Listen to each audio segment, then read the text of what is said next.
Assalamualaikum warahmatullahi wabarakatuh. Salam sejahtera untuk kita semua. Salam, Om Swastiastu, Namo Buddhaya, salam kebajikan.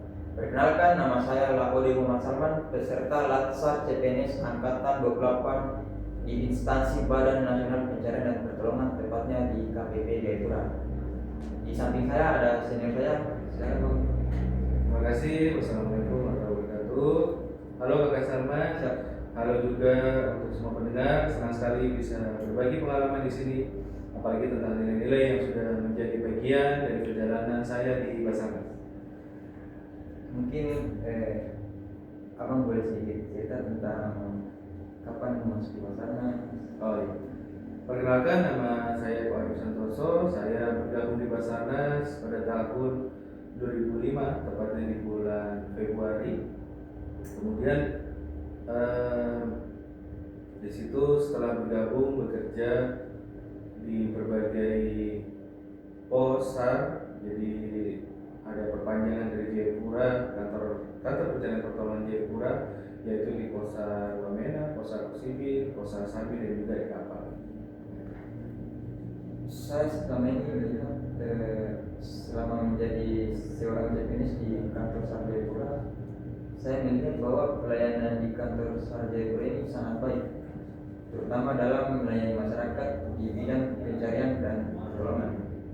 Boleh Abang share bagaimana pengalaman Abang selama operasi SAR di kantor SAR Jayapura?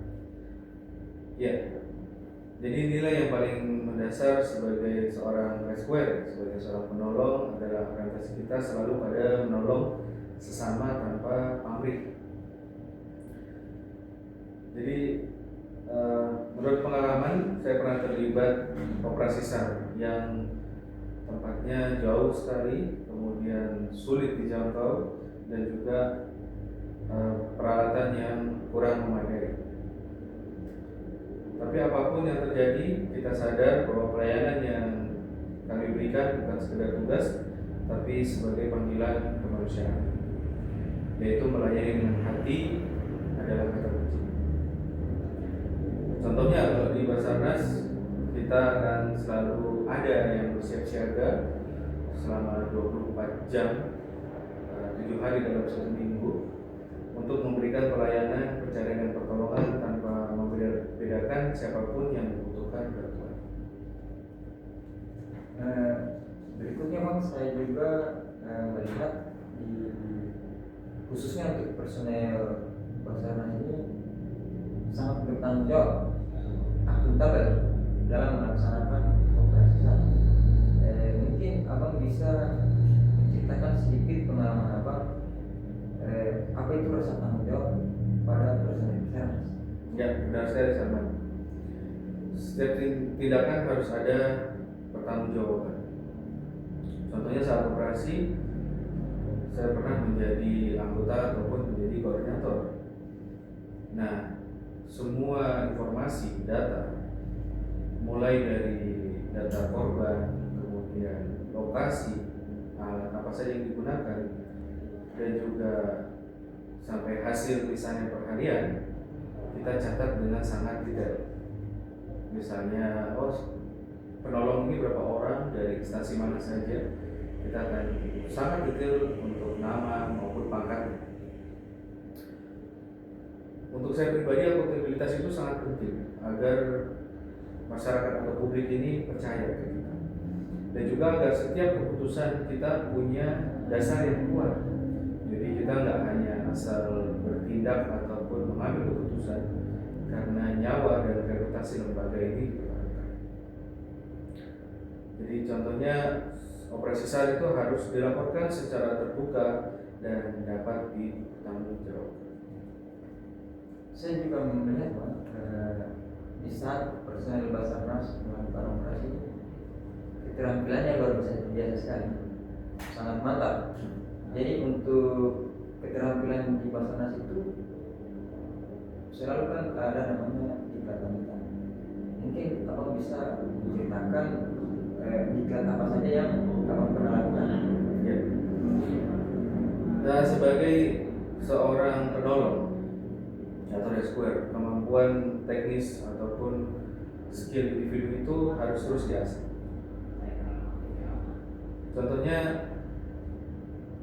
dari saya masuk setelah pendidikan dan pelatihan Latdas, seperti yang kakak Salma juga baru lalui, itu saya diberikan pendidikan dan pelatihan lanjutan.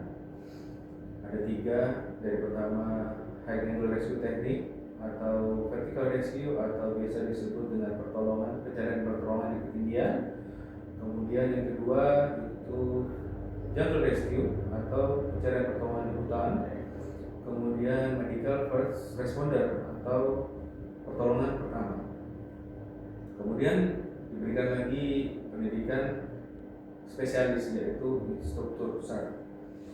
Nah, meskipun saya sudah pernah pendidikan dan dinyatakan lulus, saya tetap harus berlatih atau belajar sendiri ataupun belajar tim. Karena contohnya seperti medical first responder, kemudian jungle rescue, high angle rescue, water rescue dan lain-lain yang bisa saya sebutkan satu-satu, itu harus terus diasah, harus terus belajar, jadi mengikuti update-nya. Tapi selain kemampuan teknis, saya juga belajar berkomunikasi dan psikologi korban. Karena itu membantu saat menghadapi orang yang panik ataupun trauma. Nah, saya bahas sedikit tentang bagaimana komunikasi kepada korban. Misalnya korban kita dapati yaitu dia kasus trauma, berarti kita lebih banyak melakukan penanganan medis daripada mungkin menanyakan apa yang terjadi ke dia, bagaimana keadaannya. Tapi kalau kita mendapati korban itu kasusnya adalah medis, jadi mungkin dia ada penyakit sebelumnya, misalnya contoh hipertensi, itu kita banyak komunikasi, sedikit penanganan. Karena apa? Kita tinggal tanya ke korban, lebih nyamannya dia duduk atau mungkin lebih nyamannya dia seperti apa gitu. Kita penanganannya tidak terlalu banyak. Nah, untuk menjadi kompeten itu berarti mau belajar terus, tidak cepat puas dan selalu siap menghadapi kondisi apapun. Personil yang rutin mengikuti pelatihan SAR itu akan terus meningkatkan kemampuannya atau keahliannya dalam bidang. Saya juga melihat bahwa di saat personel Basarnas itu sebelum melakukan operasi itu ada namanya briefing, dan briefing itu dipimpin oleh seorang Basarnas juga, sama-sama Basarnas. Itu adalah salah satu bentuk loyal sebagai anggota kepada pimpinannya. Untuk di kasus operasi SAR ini, bagaimana bentuk loyal itu kepada pimpinan atau kepada bangsa dan negara? Ya. Untuk arti dari loyal sendiri kan berarti kita setia. Setia ini khususnya pada negara, bangsa, lembaga dan juga tugas kita. Nah, yang selalu saya pegang yaitu prinsip dimanapun saya ditempatkan, saya akan selalu siap. Saya pernah ditugaskan jauh dari keluarga. Mau bagaimanapun, suka tidak suka, mau tidak mau, harus tetap saya jalani dengan ikhlas. Karena saya tahu yang saya lakukan ini bukan untuk pribadi, tapi untuk kepentingan masyarakat luas. Loyalitas juga berarti menjaga nama baik instansi dan juga rekan kerja. Personil yang tetap menjunjung tinggi kehormatan organisasi saat bertugas maupun di luar tugas. Berarti Bang, kita harus lebih mementingkan itu tugas negara atau dibandingkan keluarga atau kelompok. Oh iya. Kalau kita ambil contoh misalnya kita dengan harus berat kemana loyal kita kepada keluarga ataupun kepada tugas kita. Selama bekerja 20 tahun, loyal saya memang lebih jauh dalam artian kepada tugas. Akan tetapi di Basarnas tidak menutup kita, misalnya keluarga kita sedang sakit atau mungkin anak kita sedang sakit, mungkin kita tidak dilibatkan pada suatu kegiatan atau operasi karena mungkin pimpinan juga melihat kita sedang sibuk mengurusi keluarga, bukan berarti kita tidak loyal, tapi loyal kita mungkin jatuh saat itu di keluarga kita. Contohnya seperti itu. Jadi dengan kedewasaan kita akan bisa menilai sendiri bagaimana kita dipandang oleh pimpinan atau dipandang oleh lembaga. Kita ini lebih loyalnya ke lembaga ataupun ke keluarga. Sama halnya seperti CPNS, siap ditempatkan di mana saja. Betul. Di wilayah negara kesatuan Republik Indonesia. Dalam bentuk loyal CPNS kepada negara. Selanjutnya untuk adaptif, saya juga melihat bahwa pengalaman abang tadi selama di Posar itu kan, itu artinya pengalaman baru yang didapatkan, ditugaskan dari kantor negara, dibawa ke Posar itu adalah pengalaman baru, tempat baru, lingkungan baru. Untuk adaptif ini dalam pengalaman abang tadi itu bagaimana abang jalani selama ini? Mungkin abang juga bisa kasih rumus-rumus. Ya, benar sekali. Jadi di setiap lokasi kecelakaan ataupun bencana itu sangat berbeda-beda dari medan maupun budaya atau karakter masyarakat. Kita harus berusaha beradaptasi. Sebaiknya memang cepat beradaptasi. Tapi ya kita harus mulai belajar bagaimana mempelajari budaya ataupun karakter masyarakat. Contohnya pada saat saya ditugaskan di Posar Wamena, itu kita dari contohnya kalau di Jayapura kita di Sentani ini, kita untuk salam sampaikan bahwa voy, misalnya kalau di Wamena harus tahu nih wa. Kalau di Oksibil kita pakai salam yemu. Nah, adaptasi ini yang membuat kita mudah untuk bergaul ataupun mudah berkomunikasi dengan masyarakat setempat. Menjadi adaptif bukan berarti menghadapi perubahan, tapi kita bisa tetap konsisten dan juga tetap tenang dalam situasi darurat. Nah, dengan adanya teknologi digital saat ini, kita lebih gampang nih untuk mengetahui budaya ataupun kebiasaan orang setempat, dan juga untuk mengetahui contohnya cuaca saat itu di tempat itu, kemudian operasi SAR yang terjadi ini kita bisa kirimkan secara real time karena sudah zamannya digitalisasi.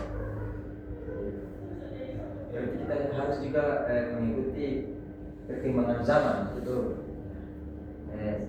Juga tadi saya mendengar pengalaman abang selama di Posar itu. Sebelumnya saya mau bertanya, untuk Posar, apakah abang pernah menjadi jabatannya di Posar itu apa saja? Oh ya, di Posar ya pastinya pernah menjadi anggota pos.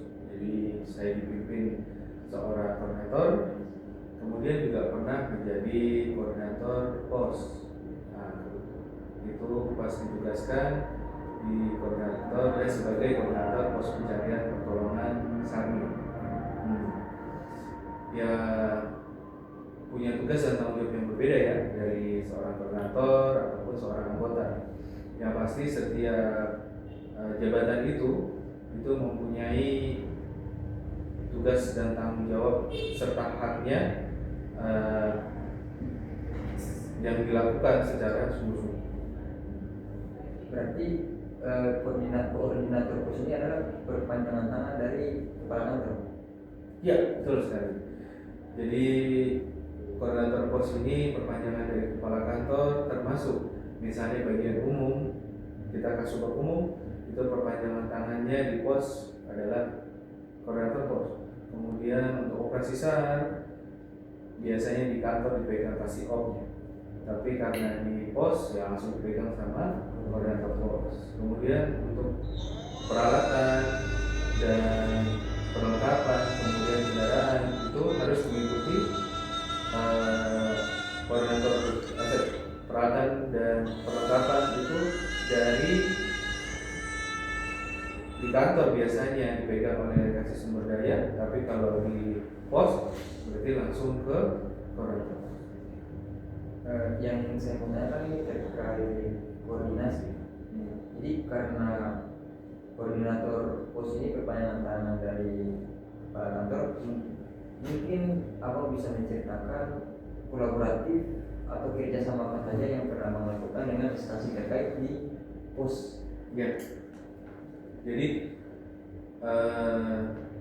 sebelumnya menjadi anggota itu pada saat di pos saya mulai mencari teman dari TNI ataupun Polri di daerah tersebut, kemudian dengan relawan maupun dengan masyarakat. Ini sebagai anggota pos, jadi mencari pergaulan lah, belajar komunikasi dan juga agar kita bisa adaptif ya, atau membiasakan diri di daerah tersebut dengan kondisi masyarakat, karakter masyarakat. Kemudian lebih besarnya itu pada saat menjadi koordinator pos, karena kita langsung menggantikan, bahasanya bukan menggantikan, tapi perpanjangan tangan dari kepala kantor ini. Kita bisa berkomunikasi ataupun bertemu dengan bupati langsung, dengan Kodim misalnya, Dandim, dengan Kapolres, ataupun dengan kepala pimpinan-pimpinan yang lain. Contohnya, Berarti untuk melakukan koordinasi itu juga harus ditumbuhkan rasa harmonis. Harmonis menurut abang itu terkait dengan instansi-instansi lain untuk menjaga keharmonisan itu bagaimana? ya, jadi kalau apa yang saya lakukan sebelumnya ya, pada saat tiba di lokasi yang baru, khususnya pada saat itu di pos kendaraan pertolongan Sarmi, itu saya datang sowan ataupun saya datang meminta izin.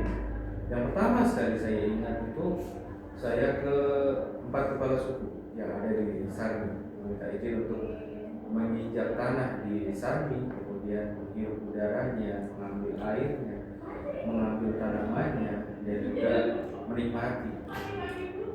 Dan juga paling buruknya saya memotori juga ke tanah Sarmi. Tapi saya izin dulu yang pertama ke pimpinan ataupun kepala suku di sana. Kemudian saya mulai mendekati beberapa TNI. Kebetulan di sana ada Matra Laut, ada Matra Darat jelas, Matra Laut ada.